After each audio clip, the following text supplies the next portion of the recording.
할렐루야. 지난 주간 안녕하셨습니까?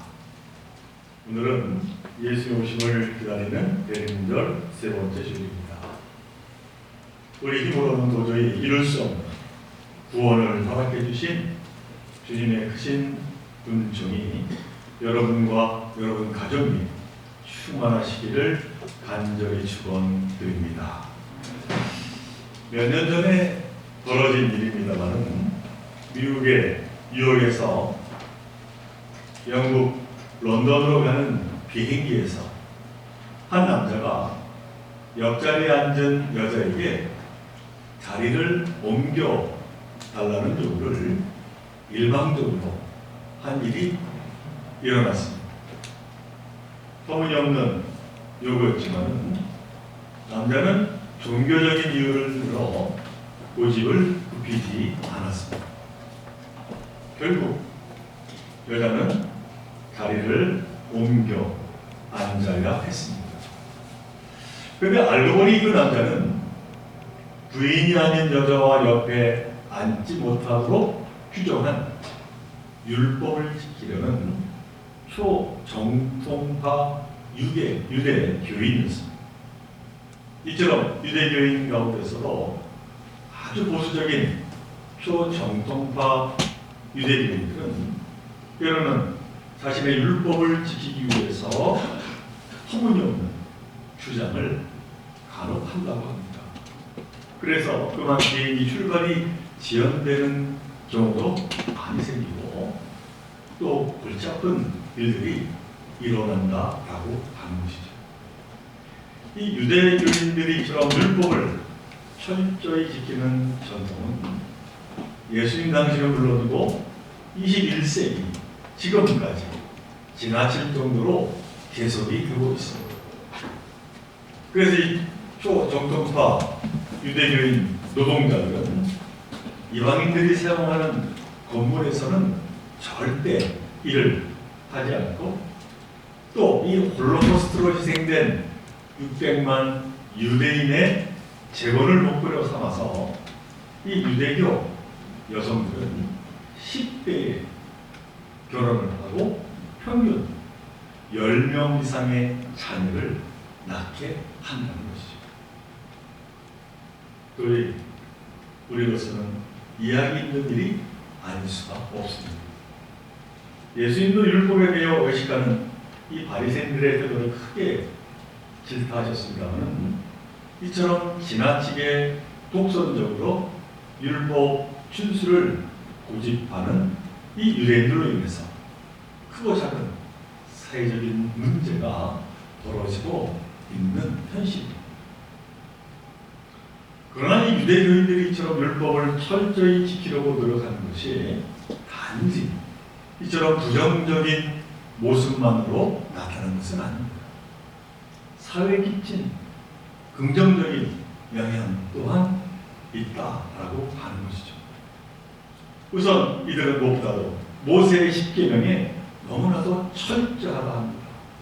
그래서 가능한 모든 계명을 어기지 않기 위해서 아주 노력을 하는데 그 가운데 5번째 계명인 네 부모를 공경하라 라고 하는 계명에 대해서는 그들은 목숨을 건다고.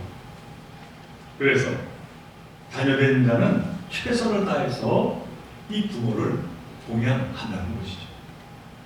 또 젊은이들은 이 노인들을 자신의 부모처럼 언제나 공경하며 대한다라고 하는 사실.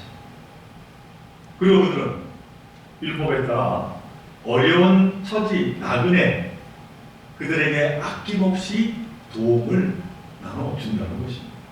그리고 그렇게 도와주는 그들의 삶이 곧 자신들의 하나님이 주신 특권이라고 여기며 그 일을 기쁨으로 행한다라고 하는 것이죠. 그리고 특히 유대 사회에서 가장 중요하게 여기는 것은 바로 자녀의 교육입니다. 태어나서부터 청년이 되기까지 어머니 품에서부터 철저하게 하나님의 말씀으로 키우는 것, 이것이 바로 유대 교인들의 아주 중요한 자녀 교육이라는 것이죠. 이처럼 지독할 정도로 변함없이 이렇게 율법을 준수하는 그들은 바로 그로 인해서 오늘까지 계속 이어져 이 세상에서 그 어느 민족보다도 강한 민족으로 살아남게 된 아주 중요한 이유가 아닌가 하는 생각을 해보게 됩니다. 여러분들은 어떻게 생각하십니까? 저는 오늘 구약 가운데 에스라서를 본문으로 택했습니다. 이 에스라서는 바빌론을 정복한 바사의 고레스 왕이 그것 포로로 끌려와 있는 유대인들에게 이제 다시 본국으로 돌아가서 좋다 하는 칙령을 내리면서부터 시작이 된 말씀입니다. 그리고 드디어 이스라엘 백성들은 본국으로 돌아가게 되었고 본국에서 정착을 하기에 이릅니다. 자, 그런데 흥미로운 사실은 제사장이요 서기관이며 율법학자였던 이 에스라가 고국에 돌아가서 종횡무진 참으로 많은 일을 이제 진행하게 됩니다만은 무엇보다도 그가 먼저 추진한 일이 하나가 있었습니다. 그게 무엇인가 하니 이방인과의 결혼을 금하거나 다시 물리는 그러한 일이었습니다. 아니 왜 에스라는 이 같은 일을 그 무엇보다도 먼저 중요하게 진행을 하게 된 것입니다. 그 이유는 새로운 공동체를 세워나가는 데 있어서 필요한 것은 혈통의 순수성이라고 생각을 했습니다.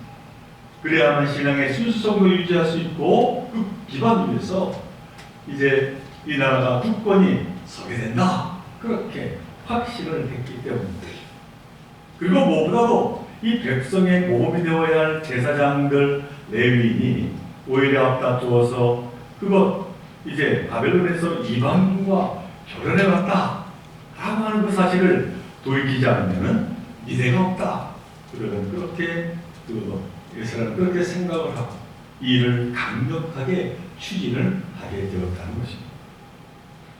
글로벌 시대인 지금은 사실 전혀 맞지 않는 너무나도 폐쇄적인 그러한 운동 정책이었지만은 에스라는 이것이 곧 하나님의 뜻임을 분명히 밝히고 있음을 보게 됩니다.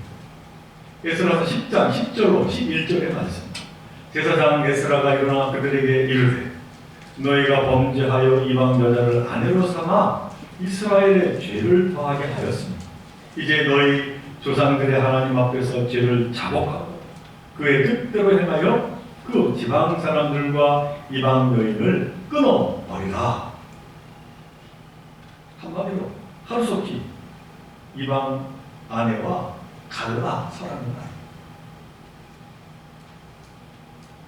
그래서 이 에스라는 에스라서를 기록하면서 귀한 자의 명단과 이방인과 결혼한 남자들의 명단을 처음과 마지막에 아주 구체적으로 기록을 하고 있습니다. 그러니까 에스라는 하나님의 뜻 안에 살려고 애쓰는 이들의 명단을 맨 앞에 기록했고 이와 다르게 하나님의 뜻 율법을 저버리고 이방 여인과 살아온 자들의 명단을 맨 뒤에 공개를 하게 되었다라고 하는 것이죠. 그렇게 해서 전자가 생명책에 기록될 명단이라면 후자는 멸망에 이르는 명단이라고 그렇게 에스라는 강력하게 이스라엘 백성들에게 경고를 하고 있는 겁니다. 그러다 이 이방인 여인들과 결혼했던 유대인들이 앞다투어서 이혼을 하기 시작했습니다. 에스라서 10장 18절로 19절의 말씀입니다. 제사장의 무리 중에 이방 여인을 아내로 맞이한 자는 예수와 자손 중 요사닥의 아들과 그의 형제 마세야와 엘리에셀과 야립과 그 달랴라 그들이 다 손을 잡아 맹세하여 그들의 아내를 내보내기로 하고 또 그 죄로 말미암아 순양 한 마리를 속건 제물로 드렸으며 하는 말씀입니다. 에스라의 경고를 그들이 정말로 받아들이고 함께 그렇게 참으로 살갑게 살던 이방인 아내를만 이제 버리게 되었다라고 하는 것이죠. 자, 여러분은 이 유대인들의 이런 행동에 대해서 어떠한 생각이 드십니까? 아니, 결혼을 하여 자식도 낳고 그렇게 재밌게 하여튼 같이 힘을 모아 한 가정을 이루었는데, 이방 여인과 결혼은 율법을 어기는 일이니 갈라서야 한다. 그래서 그 율법에 따라 갈라서는 것이 말이 되는 일입니다. 상식적으로 생각할 때, 아니 윤리적으로 생각할 때 너무나도 부도덕한 그러한 처신이 아닐 수가 없다라고 하는 것이죠. 그렇지 않겠습니까? 그러나 이처럼 무모한 쪽으로 율법을 앞세워했던 이 에스라는 그만큼 무너져버린 이스라엘을 다시 세우고 여호와 하나님의 신앙을 다시 일으키기 위해서는 무엇보다도 먼저 이 결혼 문제에 대해서 어떠한 희생이 따르더라도 사활을 걸어야 하는 일이라고 보게 되었다는 것이죠. 그렇게 해서 그 일을 추진하고 있음을 성경은 기록하고 있습니다. 근데 그것이 끝이 아니었습니다. 여기에 더해서 에스라는 또 다른 특단의 조치를 행하고 있습니다. 그 내용이 오늘 본문에 들어있는 이 에스라서 3장의 말씀입니다. 이 에스라 3장은 1절로부터 13절까지 되어 있는데 그게 두 부분으로 나눌 수가 있습니다.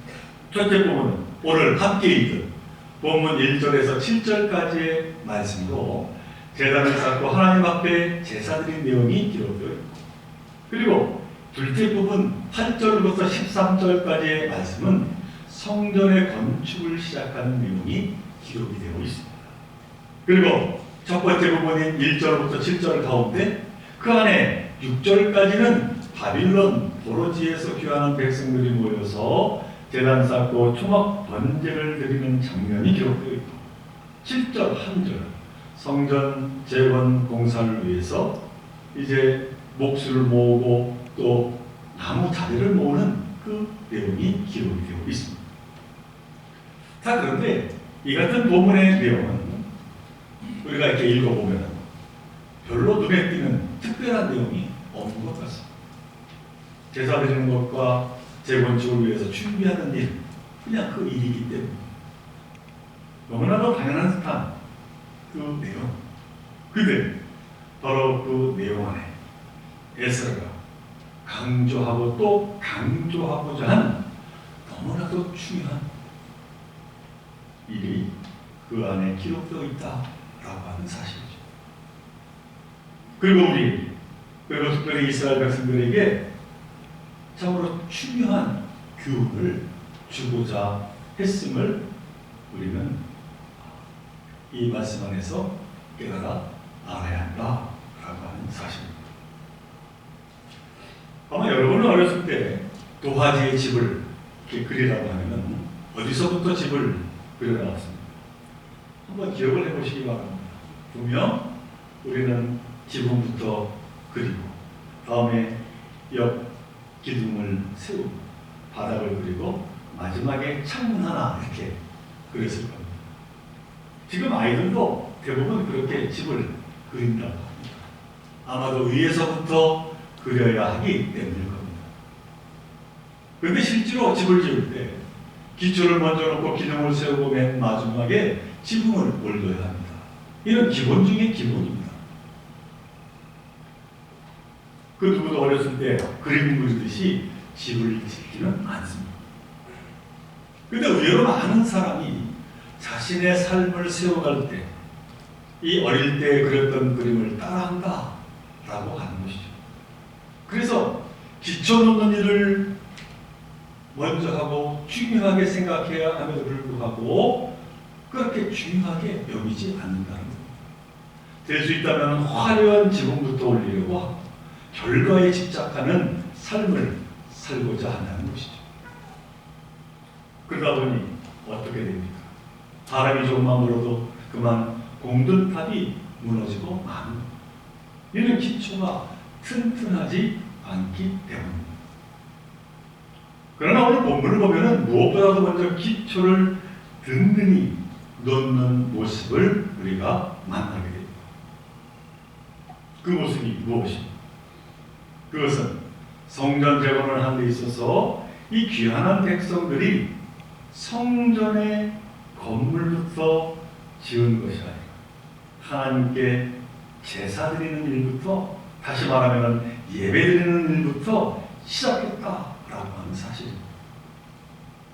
상식대로라면 무너져버린 하나님의 집 성전을 먼저 잘 세우고 그 다음에 그 성전 안에 들어가서 감사함으로 제사와 예배를 드릴 것 같은데, 저들은 성전을 짓기도 전에 먼저 하나님께 제사와 예배를 드렸다라고 하는 말씀입니다.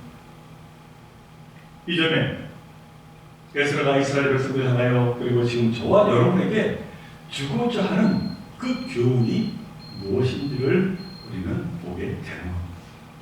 그리고 우리 믿는 자들의 삶에서 무엇보다 먼저 세워야 할 기초, 그 기초가 있는데, 그것은 바로 하나님께 예배 드리는 삶이라고 하는 것입니다. 그래서 예배가 회복될 때 개인이 회복되고, 예배가 회복될 때 가정이 회복되고, 예배가 회복될 때 교회가 회복되고, 예배가 회복될 때 그 민족이 회복된다라고 하는 것을 에스라는 오늘 말씀을 통해서 강조하며 교훈하고 있다라고 하는 사실이죠. 오늘 본문 2절로 6절을 보면 이스라엘 백성들은 진정으로 우선하여 제사를 드리기 시작했습니다. 그러나 이 이스라엘 백성들은 사실 하나의 바램과 욕심이 있었습니다. 그것은 제대로 된 성전에서 제대로 하나님께 마음을 다하여 제사를 드리는 것이었습니다. 왜냐하면 이 바벨론의 포로로 잡혀가서 무려 70년 동안 하나님께 바르게 제사를 드리지 못했기 때문이었습니다. 아니, 드릴 수가 없었습니다. 그러니 제대로 성전에서 하나님께 예배드리고 싶지 않았습니다. 그런데 오늘 본문을 보니까 에스라는 그것이 중요하지 않다고 그렇게 말씀하고 있는 것. 오히려 부족한 가운데서라도 먼저 제사 드리는 것, 예배 드리는 것, 이것이 하나님이 가장 기뻐해 주신다라고 그는 확신에 차서 그렇게 행하고 있음을 우리가 보게 됩니다. 그래서 에스라는 귀환한 백성들을 독려해서 마침내 하나님께 제사 드리기 시작을 합니다. 오늘 본문 3장 3절의 말씀, 우리가 모든 나라의 백성을 두려워하여 제단을 끄터 위에 세우고 그 위에서 아침 저녁으로 여호와께 번제를 드립니다. 이건 무슨 말씀입니까? 예를 들기 위해서 쉬운 세 번역으로 제가 다시 한번 봉독합니다. 그들은 이 땅에 사는 백성들이 두렵기는 하지만 제단이 서 있던 옛터의 제단을 세우고 거기에 아침 저녁으로 주님께 번제를 드렸다. 무엇보다 먼저 예배, 그 예배를 드렸다는 것입니다. 자, 그런데 이 3절 내용이 좀 이상합니다. 하나님께 제사를 드리려고 하는데 이 땅에 사는 백성들이 두렵다고 그렇게 말하고 있습니다. 이는 무슨 이야기입니까? 지금 이스라엘 백성들은 예루살렘으로 귀환해서 무엇보다 먼저 제사를 드리기 위해 제단을 어찌하든 세우고자 했습니다. 그런데 이 주변에 이를 반대하는 대적들이 많았다는 겁니다. 이는 무슨 말입니까? 그러니까 이스라엘 백성들이 그 땅을 떠나 바벨론의 포로로 끌려가 있는 동안에 그 땅의 주인으로 행세해온 주변의 지역의 세력들이 이스라엘 백성들이 다시 돌아와 제사 지내는 것을 원치 않았다라고 하는 것이죠. 왜냐하면 이스라엘이 다시 회복되기를 바라지 않았기 때문에, 그래서 극렬히 반대를 한 것입니다. 그러니 그러한 상황에서 제단 세우고 예배드리며 제사 지낸다라고 하는 것이 사실은 얼마나 두렵고 떨리는 일이었겠습니까? 그런데 여러분, 우리 인생이 사실 그렇지 않습니다. 온갖 시련과 고난이 우리를 둘러싸고 있지 않습니까? 그래서 우리가 세상 살아가면서 때로는 두렵고 걱정되고 정말 하루하루 힘들게 버티며 살아갑니다. 그러니 일요일에는 좀 쉬고 만사가 귀찮으니 좀 이렇게 퍼져 있으면 하는 생각 갖게 되지 않겠습니까? 그러나 여러분, 바로 그렇기에 그 어려움이 우리 앞에 있을수록 하나님께 예배를 드려야 한다고 말씀하고 있는 겁니다. 에스라는 바로 이러한 믿음이 있었습니다. 하나님을 향한 분명한 믿음이 있었다라고 하는 것이죠. 아무리 두려운 그러한 상황일지라도 우리가 예배를 지키지만, 그러나 실상은 예배가 나를 지켜준다. 그 믿음을 이 에스라는 가지고 있었다라고 하는 사실입니다. 그리고 그 연장선에서 유대인들은 안식일, 바로 그 안식을 그런 의미로 소중하게 지키고자 했다라고 하는 것이죠. 힘든 광야에서, 그리고 밖에 받는 그 모든 포도 시절에도 어디서든지 그들은 안식을 가능하면 지켜보고자 했습니다. 안식일을 지키며 예배하는 것이 곧 그 모든 환난을 이겨내는, 자신들에게는 무엇과 비길 수 없는 힘이 되었기 때문인 것이죠. 이처럼 무엇보다도 예배를 중요시한 에스라와 이스라엘 백성들은 두려움을 이기고 예배를 드립니다. 그리고 그 뒤이어서 이제 성전 재건에 온 힘을 쏟게 됨을 또한 성경은 기록하고 있습니다. 오늘 본문 7절의 말씀, 이에 석수와 목수에게 돈을 주고 또 시돈 사람과 도로 사람에게 먹을 것과 마실 것과 기름을 주고 바사왕 고레스의 명령대로 백향목을 레바논에서 요파 해변에까지 운송하게 하였다. 무너진 성전을 재건하기 위해서 최고의 인력과 최고의 자리를 그들이 준비하고자 했다라고 하는 겁니다. 그러나 사실 이 이스라엘 백성들이 이 바벨론에서 귀환할 때 그들의 형편이 어떠했겠습니까? 그들이 바벨론에서 이제 노예 생활을 청산하고 싸들고 온 그 물질들이 있어봐야 얼마나 있었겠는가 라고 하는 것이죠. 그런데 그럼에도 불구하고 그들은 기쁜 마음으로 힘 다하는 대로 하나님께 예물을 드렸다고 이 에스라는 말하고 있습니다. 2장 26절 29절의 말씀입니다. 어떠한 족장들이 예루살렘에 있는 여호와의 성전터에 이르러 하나님의 전을 그곳에 다시 건축하려고 예물을 기쁘게 드리되 힘 다하는 대로 공사하는 금고에 드리니 금이 6만 1,000달이요 은이 5,000만에요 제사장의 옷이 100벌이었다. 고향에 돌아와서 자기들 살집도 지어야 땅도 개간해야 또 먹고 살 일도 태산 같았을 때 저들은 여호와의 성전을 재건하는 일에 우선하며 최선을 다했다는 것이죠. 기꺼이 즐겁고 힘 다하는 대로 그들은 열심을 냈다는 것입니다. 기도의 아버지 하면 무디 목사님을 떠올리게 됩니다. 그는 가난한 벽돌공의 6번째 아들로 태어났다고 합니다. 그래서는 초등학교를 겨우 졸업을 했다는 것이죠. 그리고 17살에 보스턴에서 구두 수송공 일을 시작했습니다. 누가 보더라도 어렵게 살아가던 청년이었습니다. 학벌도 없고 배경도 없고 돈도 없고 아무것도 없었습니다. 그런데 하나님이 그 무디 목사를 너무나도 위대한 인물로 쓰셨습니다.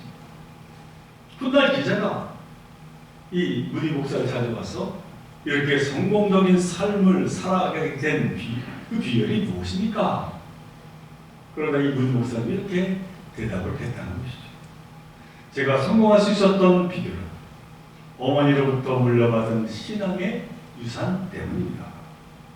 어머님은 제게 무엇을 하든지 God first, 하나님의 일을 가장 먼저, 내 일은 나중에 라고 가르쳐 주셨고 저는 그 말씀을 늘 마음에 담고 그렇게 살았을 뿐입니다.